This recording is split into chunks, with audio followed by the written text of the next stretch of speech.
Hi, good morning to all. Today we are entering into the third day, that is the final day of the Zero Waste series. Now, in our this series, Dr. Riffat John from University of Kashmir, she is with us and she is going to share her views on the topic biofuel. And the forthcoming talks will be by Professor Darshpal Vig at 12:30 p.m. Miss Riti Murlidhar at 3:30 p.m. Now, let me give this brief introduction about Dr. Riffat John. She is an assistant professor, plant molecular biology and genetics from University of Kashmir, Srinagar. She is having an Indo-US Genome Engineering and Editing Technology Overseas Fellowship in 2017, selected as INSA International Bilateral Scientist Exchange Program to Hungary in 2016, member of the INEAS, that is the Indian National Young Academy of Sciences from 2016 to 2021, Young Scientist Award by Jammu and Kashmir State Science and Technology in 2015. She is the Outstanding Speaker Award by the Management of Solid Waste in Delhi, seminar held at India Habitat Center, New Delhi.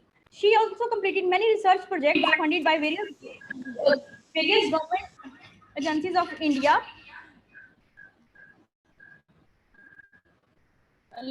She is a life member of Proteomics Society of India, life member of Society for Plant Biochemistry and Biotechnology, New Delhi, India, life member of Indian Women Scientists Association. Now I invite Dr. Riffat John. Please share your views and share your slides with us. Welcome you to our Zero Waste series. Now over to you, Dr. Riffat John. Thank you. Thanks, Dr. Kriti, for this nice introduction.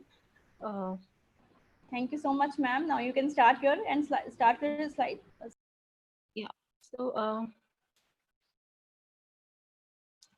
can you see my screen? My screen is visible. It's okay, fine. Now you go ahead. Okay. So I'll be talking about bioenergy as an option alternate fuel. As we know, most of our energy, it comes from the fossil fuels. For more than a century, burning of fossil fuels has generated most of energy, which we require for our daily use, for example, driving cars, business, and keep lights in our homes on. For example, 80% of our energy needs come from the fossil fuels. But at the same time, we know that fossil fuels cause a lot of enormous environmental pollution at every level, be it, for example, in case of seas, there are oil spills, oil tankers leak, and then they cause, enormous marine pollution. And at the same time, air pollution, the smog they create, and greenhouse gases, and global warming, which results from that. So the economic and health cost of air pollution due to the burning of fossil fuels is around $2.9 trillion in 2018, according to a report. And this is calculated in the form of work absences, years of life lost, premature death, according to the new report by Center for Research on Energy and Clean Air. And in fact, this cost for the air pollution, it represents 3.3% of the global GDP, or about $8 billion per day. So, according to the recent study by the researchers from the University of Chicago, Yale, Harvard, a lot of studies and have been done, and they show that more than half of the India's population lives in places with such polluted air that each person loses an average of 3.2 years in life expectancy. This means that 6.60 million Indians lose 2.1 billion years as a result of the air pollution. Here we are talking about the hazards of using fossil fuels, because we have to build up the case for the bioenergy, why we have to use biofuels. So, since we are using fossil fuels, the environmental hazards, the problems they cause to the ecosystem is enormous and huge. Earlier, this global warming, it was discarded as a myth. There were many reports. For example, here I'm sharing a slide. This shows the complete idiot's guide, global warming. They say that it's a myth. It does not exist at all.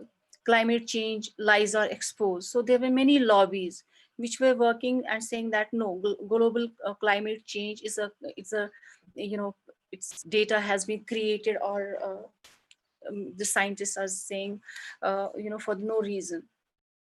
But then we know that global warming or climate change is a reality now.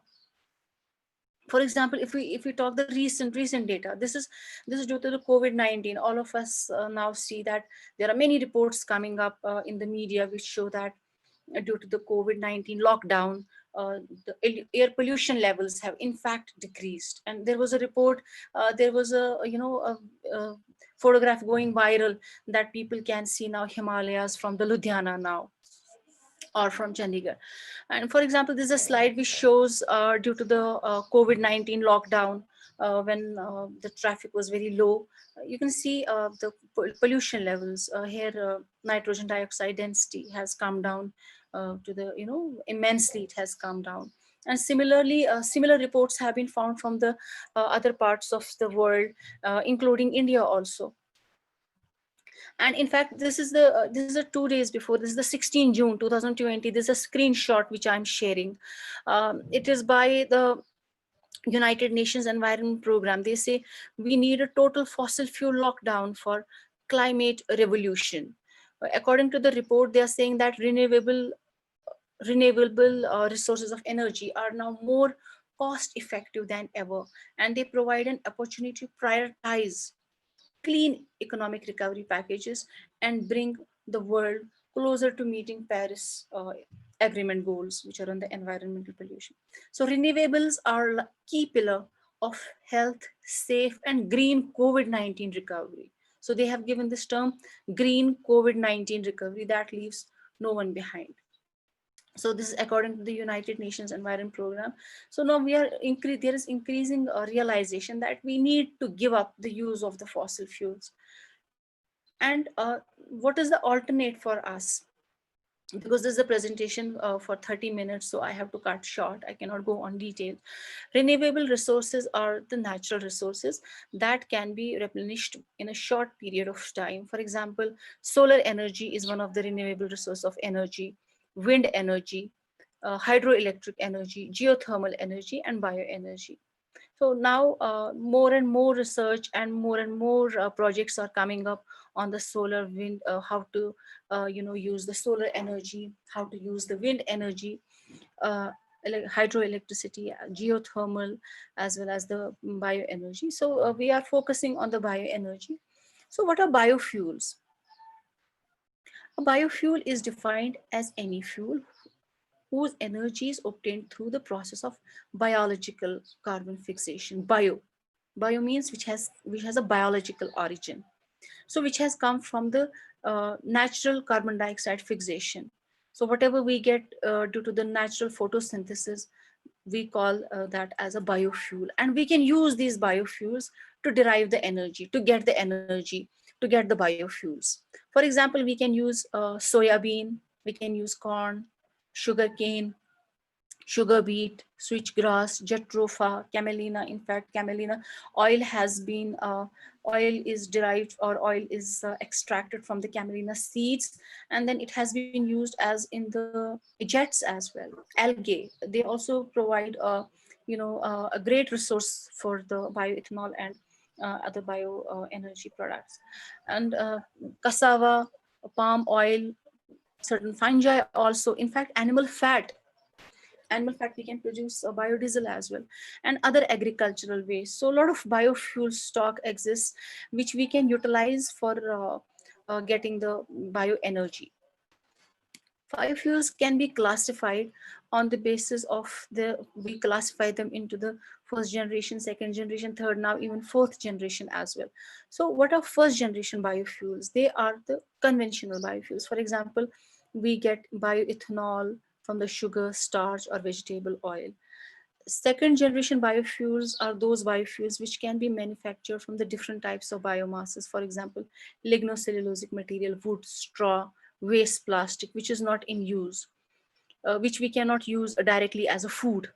Then third generation biofuels include algae. For example, we know that 75% or more than 75% of the earth is water, and in water these algae exist, these aquatic plants exist, and we can they do not use the land which we use for the growing food. So we can use these algae as a resource of bioenergy as well. For example, how is bioethanol produced? It can be produced directly from the sugar by fermentation, or starch is first converted into the sugar and then into the ethanol, or cellulose, hemicellulose can be directly converted into the ethanol by different enzymatic processes or by fermentation using different bacteria. Ethanol is produced from sugar, starch from crops such as sugarcane and corn, respectively. Sugar contained in these crops is fermented anaerobically by microorganisms to first generation of biofuels, to produce first generation of biofuels. Alcohols, these bioalcohols which we get, then we can use them as additives to the petrol. So as that's how we can conserve the fuel. Four steps which are involved in the conversion of cellulose and hemicellulose to the ethanol are like: first, pre-treatment, maybe drying up. If it is aquatic biomass, we'll dry up and remove all the water and other processing, and then hydrolysis, then fermentation with the help of bacteria, and then distillation of that product mixture to separate different components and purify the ethanol. So this is a simplified graphical representation where first we take the biomass and then we pre-treat it so that we open up the structure, and then it is subjected to hydrolysis. After that, it is subjected to fermentation with the help of different bacteria, different yeast, and this fermentation leads us to the formation of alcohol. Then distillation is done, and different types of alcohols are separated, and then finally we get the bioalcohol. And today, the global ethanol production, it has been seen it is over 50 billion liters per year, and a bioethanol segment represents nearly 85% of the global market. USA being the leading, leader in the production of this bioethanol. In fact, in 2019, United States imported 3% of petroleum it consumed, a number that would have been significantly higher if ethanol had not been domestically produced in that country. Because transportation accounts for nearly three-fourths of the total US petroleum consumption. Using ethanol, biofuel blend has a significant impact on the consumption of the petroleum in the United States. In fact, bioalcohols are produced by fermentation of sugars which are derived from the wheat. We can use corn, sugar beet, sugar cane, molasses, and any other sugar or starch. Ethanol is used in petrol engines as a replacement for the gasoline, and it is blended. it is mixed up. But please note that it can be mixed with gasoline to any percentage. For example, most of the methanol used for fuel is being blended into gasoline at concentration of 5 to 10%. In California, ethanol has replaced methyl tertiary butyl ether as a gasoline component. More than 95% of the gasoline supplies in the state today contain 6% of ethanol.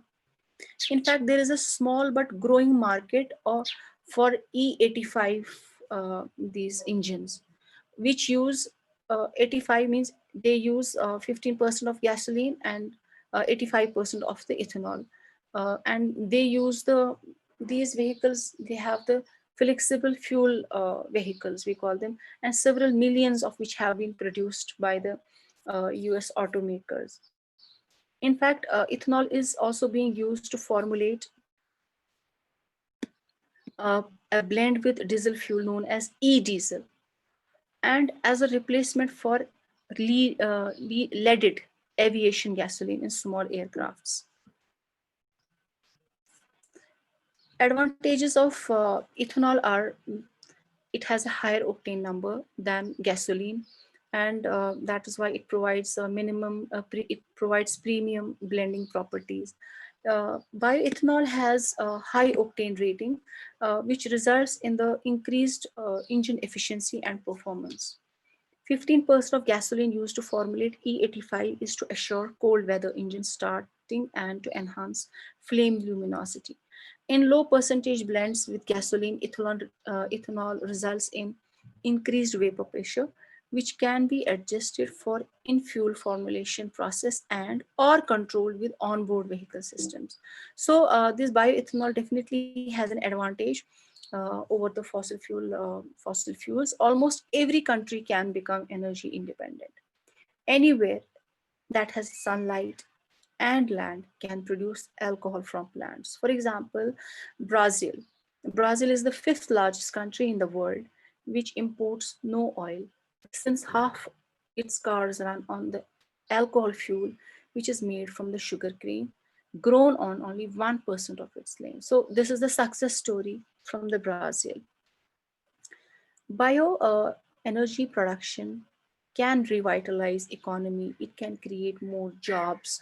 We can make alcohol fuel out of what we have and where we are. I mean, we can grow in our gardens, in our, for example, the waste which is coming from our kitchens.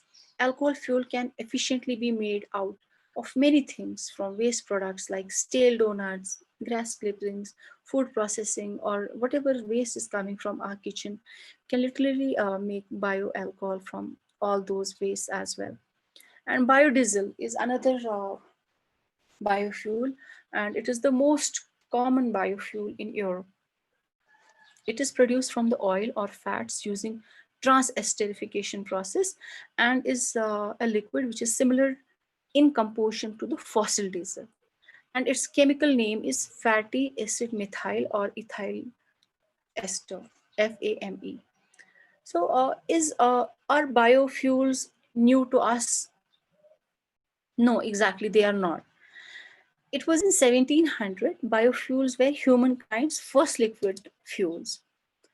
At that time, in 1700s, vegetable oil and fats were used to, light up the streets in Europe and America. Alcohol burning stoves were used in the houses. So this biofuel or this bioenergy is not a new concept. It's a quite an old concept, and it has a very old history. In fact, it was Henry Ford who predicted in 1925 the fuel of the future is going to come from the fruits like that of smack out of the road or from the apples, wheat, sawdust. It was Henry Ford who predicted in long before 1925. Almost anything we can produce fuel from. There is fuel in every bit of vegetable matter that can be fermented. In fact, Henry Ford had originally designed his Model T to run on the ethanol.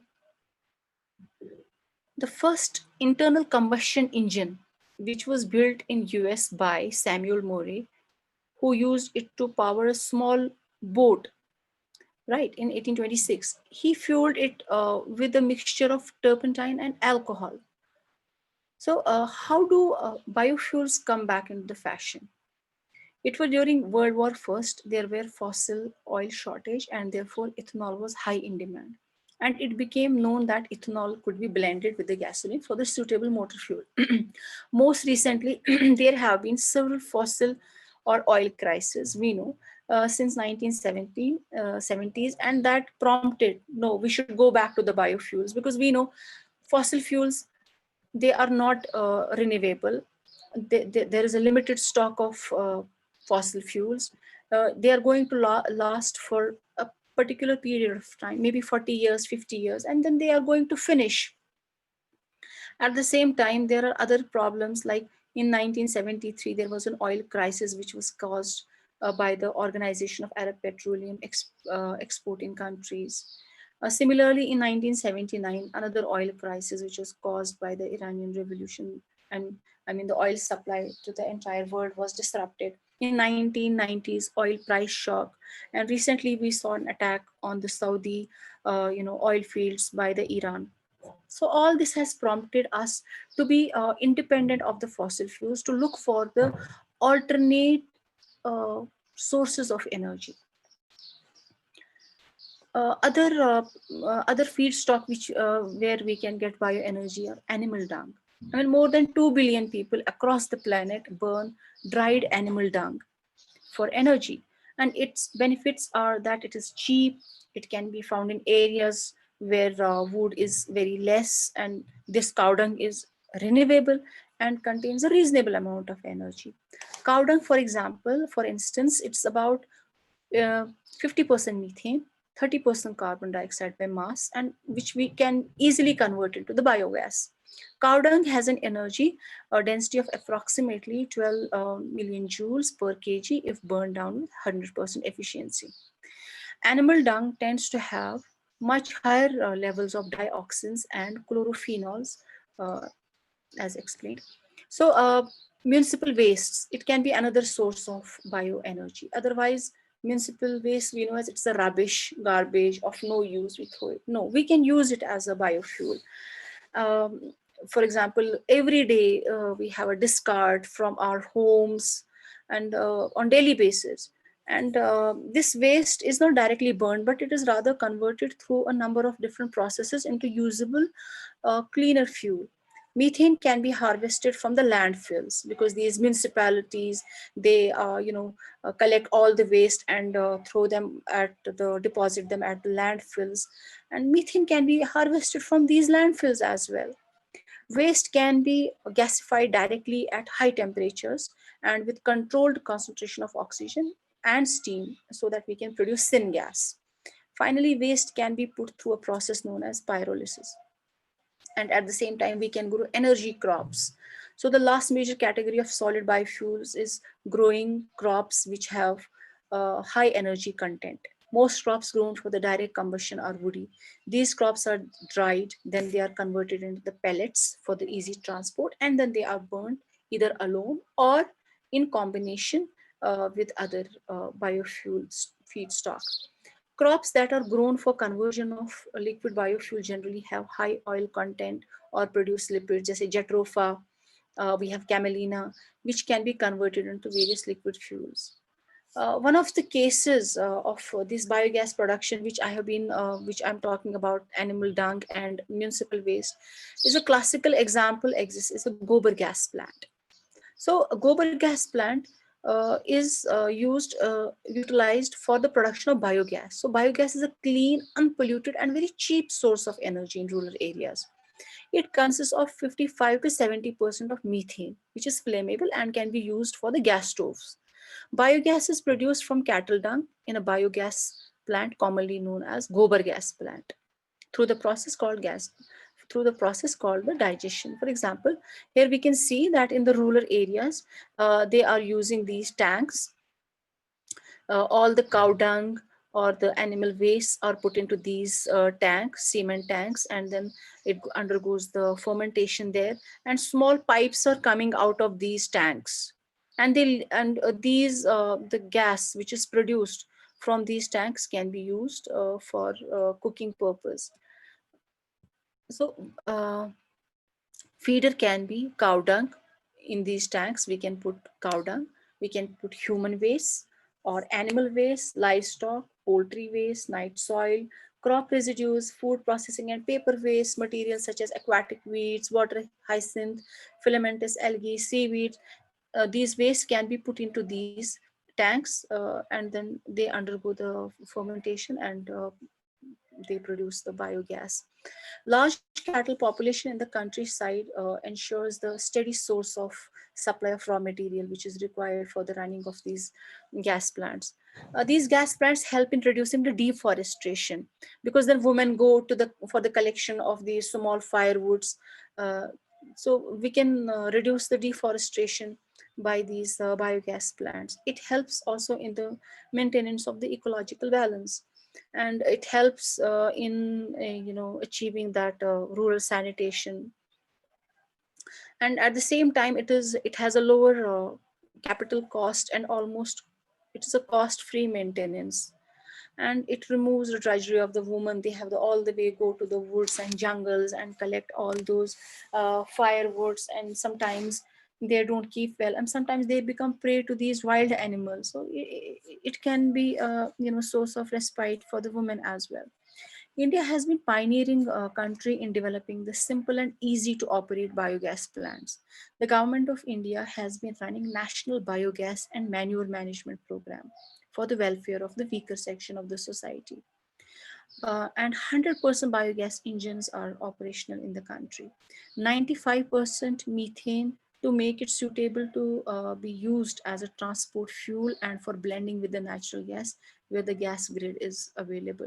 High density polyethylene based complete and portable family sized biogas plants are available, which are given to the people living in the rural or semi urban areas. Other urban waste projects include 1 million watt project based on the cattle dung in Ludhiana. And similarly, zero point 0.5 megawatt project for generation of power from the biogas at sewage treatment plant exists in the Surat, and similarly at the Vijayawada also. Another 300 kilowatt project based on the vegetable market waste is under commissioning in the Chennai, or maybe it is already completed. Besides, about 25 waste to energy projects with an aggregate capacity of about 30 million watt from a variety of industrial wastes are being set up in the country. In fact, the ethanol blended petrol program was also launched by the government of India, but it was not sustained because of the non-availability of the ethanol and other state-specific issues definitely there. In fact, government then gave a fresh look and decided on 16/8/2010 to implement this EBP program to to the extent of ethanol made available by the domestic ethanol producers at the X factory declared price. Government gave a base price for the ethanol production as well. Percentage of the blend from 0 to 10% would be recommended area wise by working group of officers constituted for the purpose. And in fact, government fixed the provisional price of the ethanol at rupees 27 per liter. But then say India already had in place infrastructure to produce 4,000 million liters of bioethanol from molasses, but then inadequate supply and low purchase price of ethanol has been a constraint, which has not helped to achieve those blending targets in India. It was originally thought that biofuels could be produced in almost limitless quantity because they are renewable. We can grow plants, but then that is not the case. Unfortunately, our energy needs far outpace our ability to grow biomass to make biofuels for one simple reason, and that is land area. There is only so much land fit for farming in the world, and growing biofuels now it will distract the farmers. So it will be a tussle between food versus fuel. Already we have a growing population, we have hungry people, we have increasing number of population is increasing due to the urbanization, land is shrinking, agricultural land is shrinking. Can we afford to grow the crops for the bioenergy, for the biofuel? So that is one of the constraints. for this bioenergy. As the population grows, our demand for both energy as well as food grow. And at this point, we do not have enough land to grow both biofuel as well as the food. So this is one of the constraints in the biofuel or production of bioenergy. So there has to be a balance between the food and biofuel is what keeps the relatively simple process of growing and making biofuels from being substantially cheaper than the fossil fuel. And at the same time, the cost of producing the biofuels is also quite high because of the use of enzymes, because of the distillation process, and this production of fossil fuels is cheap thanks to the technology. Improved technologies of extraction oil from the underground, fossil fuel is cheaper as compared to the biofuels.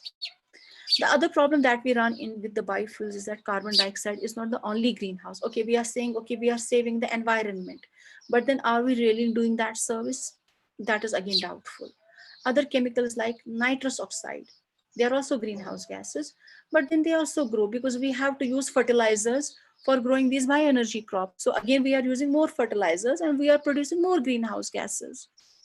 Basically, fertilizers contain nitrogen, which plant needs to grow. However, most plants cannot convert this molecular nitrogen into the elemental nitrogen they need. That's why they rely on the bacteria. It is bacteria which convert this nitrogen, which can be assimilated by this plant. So the net result is that we may be balancing CO2, equation, but at the same time we are unbalancing other equations. So these are the other cons of using the bioenergy.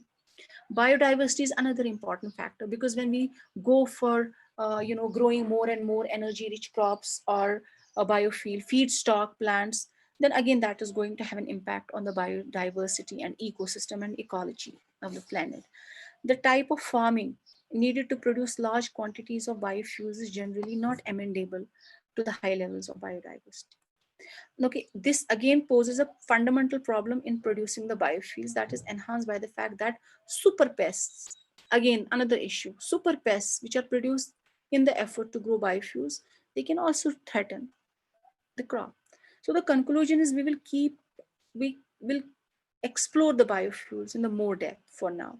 Keep an open mind and consider that there is no magic bullet when it comes to meeting our energy needs. For now, good energy policies should include being observant, being patient, and avoiding knee jerk reactions and relying on good science to guide our decision. For example, today I just came across this article from the PNAS. Although it is published in 2016 or 2018, 2018, and this article says that we should reconsider the bioenergy, whether it really gives it's a solution for our environmental problems. The paper says that the degree of disagreement about the net benefits of bioenergy has grown because of the modeling tools have become more complex, especially when modeling models attempt to assess the land use implications. So this paper talks against use of bioenergy. Promotion of bioenergy, this paper says that promotion of bioenergy is ill premised for climate protection, particularly true if one respects the limited amount of ecologically productive land available for supplying food and fiber, as well as then sustaining and restoring biodiverse habitats. Thank you. I hope you have found my this presentation, informative. Am I audible? Yeah, thank you, ma'am. Thank you so much for sharing your wonderful and nice ideas regarding the biofuels products and from where we get these fuels and comparison between fossil and biofuels and on that stuff. Could you please exit your Yeah, presentation? Yeah, yeah. I'll stop sharing. yeah. Stop sharing. Actually, the presentation, it was only for 30 minutes, so I had to include everything. No, not a issue, not a issue, not a big deal, ma'am. Yeah. Yeah. No. Shall I start my question answer section? Yeah, please, please. Yeah. Now, there is a one question from Sakshi Mankotia. She was Yeah. asking, how are biofuels being used in the aviation industry? Biofuels, as I said, they are used as blends. For example, they are not used as 100%, they are used as, for example, fossil fuels to reduce. The thing is that we have to reduce the use of these fossil fuels, so they are used as blends. For example, 85% 85% of fossil fuel and 15% of biofuel as a blend, as a mix. So that is how they are used in jets. For example, since I work in the area of this plant biology, I came across many papers where this camellia sativa, its oil, biofuel has been extracted from the oil of the camellia sativa, and it has been used as a blend in the jet fuel. Yeah. Okay, ma'am. Now over to Dr. Neetu. Yeah. Uh, Good afternoon, ma'am. Thank you very much for this informative session. And please Thank you. allow me to put forth the first question, the next question that is. The question is, the question is by Anjali. What are Yeah. the barriers that hinders the promotion of biogas in developing countries? Biogas production, you're talking about, okay, biogas production in the developing countries. I think one thing is that we don't have a proper infrastructure. We need to build up the infrastructure for the production, as well as we need an awareness. The thing is that these fossil fuels are very user friendly. They are causing environmental pollution, yes they are, but to a common man, fossil fuel is easy to use as compared to the bioenergy. So we need at one at one point of time, we need an awareness among the masses about the utility of these biogas. And at the same time, we need to have an infrastructure, because see, these let us say these biogas gobar plants, these were common, government did a lot of promotion in India, but then it has not been, to the success has not been to the extent which it was projected, because unwillingness of the people to adapt to the new modes. We are confined to our older methods and our you know comfort level. So we need, one time we need infrastructure, we need mass awareness, and we need people participation. Okay. Uh, Yeah. Thank you, ma'am. Now I'll ask Dr. Kriti to please raise the next question. There is a question from Ravdeep Kaur. She is Yeah. asking, when biofuels are used for energy production, they also Yeah. contribute to carbon footprint. To what Yeah. extent are these biofuels sustainable compared to the other renewable resources? I think, yeah, because see, at the end of my slide, as I told, that there is a lot of debate. This is not the these fuels are not the magic bullet. Okay, biofuels are one of the components of the renewable resources. Renewable mein aata hai, we have solar energy, we have hydroelectricity, we have wind energy, and bioenergy is a component of renewable energy. But at the same time, bioenergy, earlier it was thought, okay, it will solve our environmental issues, it will solve our environmental problems. But then with the time, with the passage of the time, then things, problems started creeping up. As I said, that population is increasing, we have more people to feed. At the other hand, we have shrinking agricultural land. So we have to produce more. On the one hand, to ensure the food security, we are saying we have to produce more and more. On other hand, what if we divert the land for the energy production? Yes, this is one of the constraints which we need to follow up. At the same time, what we can do is that we can bring those areas under cultivation which are non-arable.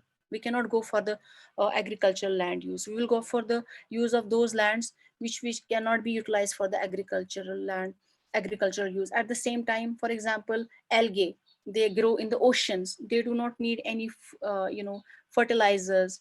So we can use those algae or those oceanic plants for the production of bioenergy. But yes, biofuels do not solve our energy woes. They are not the sort of a magic bullet to solve this environmental pollution.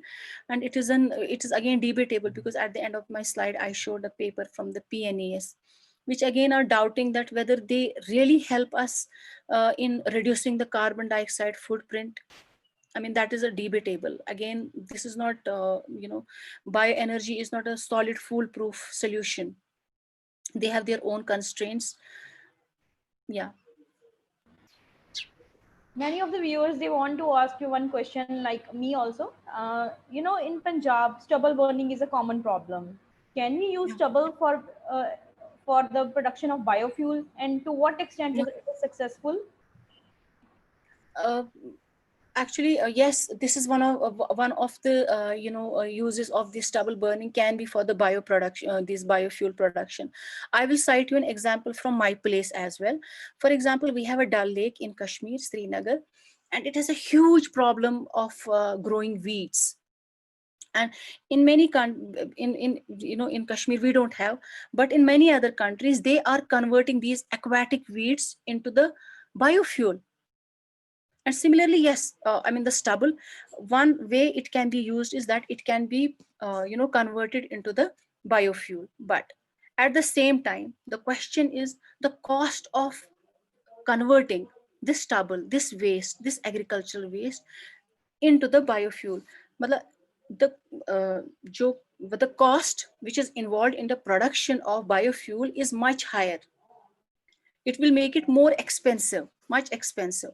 So we need to work out on the methodologies, various processes, so that we can convert this agricultural waste into bioenergy in a cost effective manner. Yes, that is one of the ways which you said, that people are burning this stubble and it is causing a lot of environmental problems. Yes, it can be converted into biofuel. That is one of the alternate use. But what is hindering it is the cost. And we need to do little bit of do research how we can bring down that cost. That will be the key point. Thank you, ma'am. Now over to Dr. Nitu. Yeah. Yes, ma'am. The next question is by Meru Malik. And the question is it fair to project the disadvantages of fossil fuels even before curtailing the growing energy demands of the country and finding alternative energy sources? I think, see, fossil fuels, no doubt, they are causing a lot of environmental pollution, and there is increasing, awareness. See, the what we are saying, the climate change, what we are seeing, and this, see, the climate change, what it has, where it has led us to. It has led us to the decrease in the agricultural production. For example, there are monsoons are erratic, snowfall is erratic, rainfall is erratic, and large chunk of the agricultural land, it is now becoming the waste. So where is it leading us? It is leading us to the you know uh, hunger. It is leading us to the more and more poverty. So yes, this fossil fuels are an issue, but at the same time we cannot give up the use of fossil fuels. We can reduce our reliance step by step on the fossil fuels. I'm sorry, because this was only a 30-minute presentation I had to give. I would have shown how in many countries they have reduced their dependency on fossil fuels. For example, houses run totally on the solar energy. They are having the heaters, solar heaters, and they are having, in winters, since there is an increasing energy demand, they are utilizing this wind energy. They are utilizing this other renewable resource of energy, and reducing the use of fossil fuels, which ultimately leads to the what we say, reduced greenhouse gas emissions. So it is not unfair to discuss about the hazards of the fossil fuels. We need to discuss, but at the same time, since we cannot give up, we need to devise strategies, devise the planning to reduce our dependency on fossil fuels and judiciously use our energy resources. And whatever we have, we can for example, we can have more and more these wind energy, a lot of this renewable resources, I think renewable energy ministry for energy, renewable energy, they are doing a lot of work. They have been giving these solar panels on subsidized rates. Even in our university also, we have a lot of solar panels, and our labs are now being run on these solar energy. So it will only more and more efforts will come in this regard only when we realize that fossil fuels, on one hand, they cause environmental pollution, and second thing is that they are going to end, they are going to finish. Maybe in another 4, 5, 6 or 7 decades, they are going to finish, because the way we are consuming them, the way we are extracting them, they are not going to remain forever, and we need to look for the alternate resources. Okay. Thank you, ma'am. The next question is by Saurabh Banerjee. The question is, production of biofuels requires massive quantities of water, which could put Yeah, unsustainable pressure on local water resources. How can it be made right. sustainable? So again, my answer will be same, that we need to do more and more research. We need to develop our technology. We need to do technological improvements to reduce this. For this, we need to rely on the research so as to bring down the cost. Cost is one of the important factors for popularizing this bioenergy, because one of the impeding factors in this expansion of bioenergy is its cost. It is not cost effective.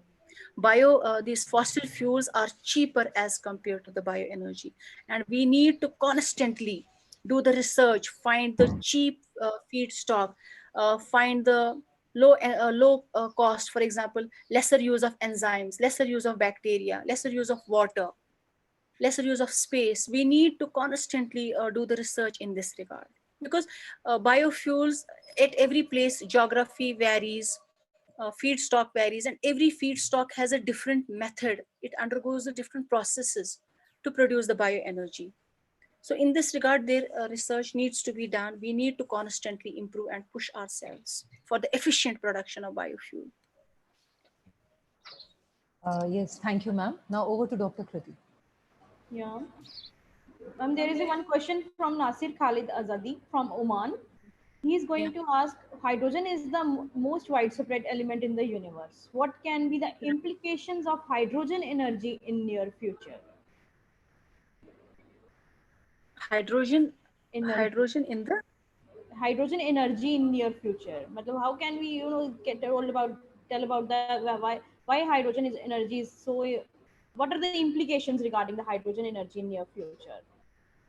In fact, I'm not sure about how energy can be used. In fact, I have heard about that fuel. They are developing fuel cells, I think, which are using this reactions for hydrogen is used as a source of energy. I'm not well versed with this use of hydrogen energy. Okay, now over to Dr. Neetu. Yeah, yeah, Yes, ma'am. The next question is by Dr. Sukhmeen Kohli. All yeah. biofuels CO2 neutral, and are they sustainable solutions to the present impending energy Your crisis? voice is. Okay, I'll repeat, ma'am. Are Yeah. biofuels CO2 neutral, and are they sustainable solutions to the present impending energy crisis? And also, if we use these biofuels, is it still necessary to conserve energy? Biofuels, we cannot one question which I could understand, that we need to conserve. Yes, we need to conserve, because bio energy is produced from the feedstock, from the biological components, and which are not limitless, they are again limited. There is always a need to conserve energy, to use energy judiciously. And what was the first part, please?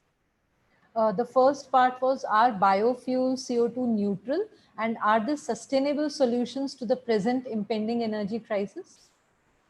There are as I said that earlier, it was thought, yes, biofuels are are solution to the environmental issues. They can reduce the carbon dioxide emissions.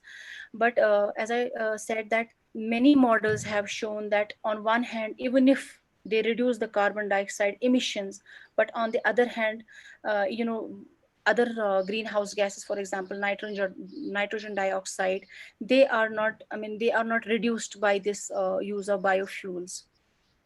They are not exactly carbon dioxide neutral, because see, if we have to grow the bioenergy crops, we need fertilizers, and again, I mean, that is energy demanding. We need to make the fertilizers.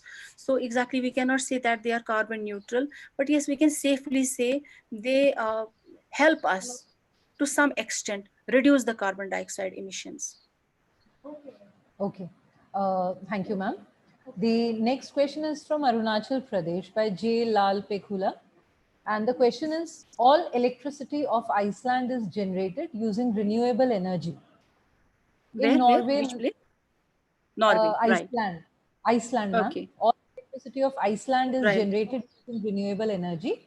In Ah. Norway, 98% of electricity is generated through non-renewable energy sources. Is this possible in India as we have every possible exposure?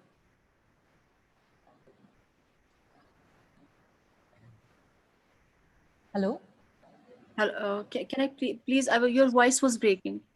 Okay, ma'am. I'll repeat the question. All Yeah, electricity of Iceland is generated using renewable energy. right, right, In right, Norway, the second part is in Norway, 98% of electricity is generated through non-renewable energy sources. right, Is this right. possible in India as we have every possible exposure? I think, see, I will again say that all this needs investment, investment in the infrastructure. For example, if we have to set up such a kind, it will need, first it will need money to build up that infrastructure, and then we will get the benefits. But then are we capable of that huge investment? So that is the question. Okay. Okay, I mean, thank why you, it, ma'am. it can be, but then given Hmm. our infrastructure, given our, I mean, there are many constraints, but yes, it needs a lot of investment. I have, see, I have observed in many, since I am teaching this in my PG, I teach this bioenergy, and then I heard that developed countries have come up with this bioenergy, not many developing countries. So the reason is that they have improved technologies, they invest in these environment friendly processes, and unfortunately we don't think in that direction. Okay. Okay. Okay. Okay. Okay. Thank you, ma'am. Thank you. Yes. Now over to Dr. Kriti. Yeah. Yeah. Ma'am, there is one question from Nicole Limon from Houston, USA. What Yeah. are the likely scientific ways to curb CO2 in the atmosphere other than the policies covering sustainable Other than, growth, other than the policies covering other than, sustainable policies, mm-hmm. policies, Government policies, you mean to yeah, say? yeah, yeah, yeah, government policies covering the Uh, via I the think use of renewable resources. I think the best, one of the policies we can see what USA has been doing, and in India also, to give the subsidies, to the companies who invest in these bioenergy projects, give them subsidized rates, and at the same time, to make it cost effective, so that it is widely accepted and make popular. For example, engines, flexible engines which can use these blends of bioenergy and diesel. So to make them popular, government needs to give incentives, government needs to give loans, soft loans, and that is how government can at the policy level help to improve this use of this bioenergy and production bioenergy. Government needs to come up in the form of financial support to the private companies, and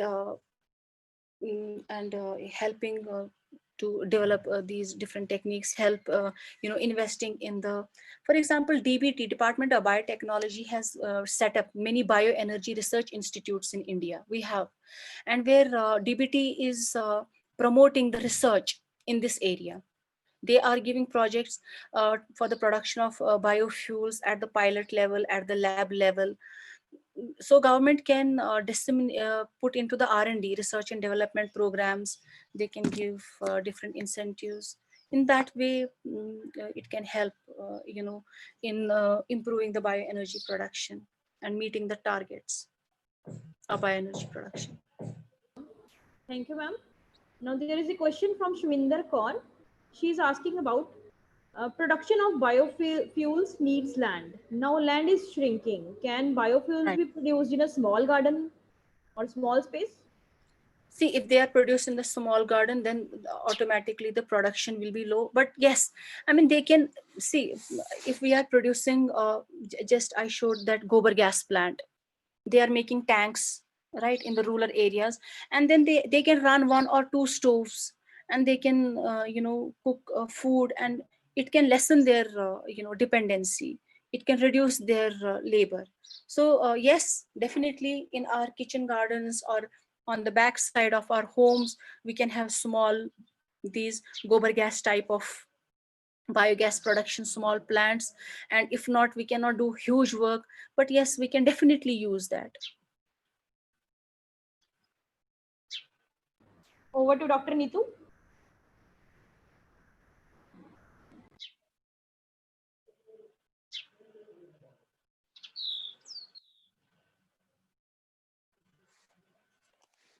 Am I audible? Am I? Yes, ma'am. The question is, nowadays in our locality, the biggest problem is the dumping yard. A large amount Right. of organic, plastic, Yeah. and e-waste are Yeah. generated every single year. How Right. to wisely use it for recycling, reusing, and biofuels?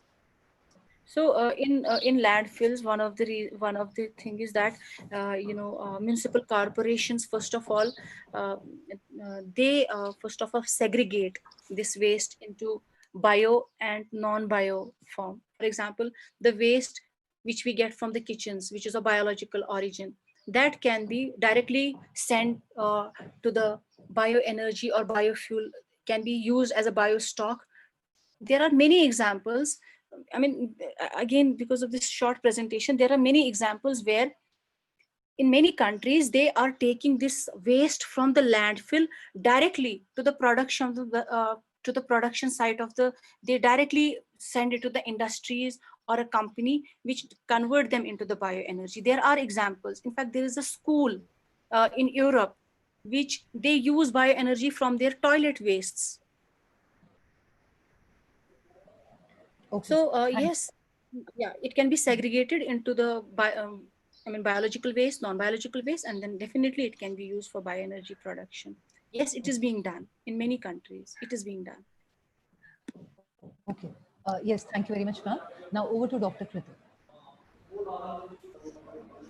Thank you, ma'am, for Thank you. giving the such a beautiful sharing your views, and definitely you just give the answers to the many questions of our participants, and you came here on a Thank you. short notice for and present a wonderful talk at our zero Thanks. waste series, and moreover on this need of the hour, the topic, the biofuels and how their production and processing and everything. Thanks, ma'am. Thank you lot. Thanks a lot for your sharing your wonderful experience, and welcome to this zero waste series. Thank you. Thanks for the opportunity. Thank you so much. God bless. Bye. Yeah. Thank you. Bye. Now the next session.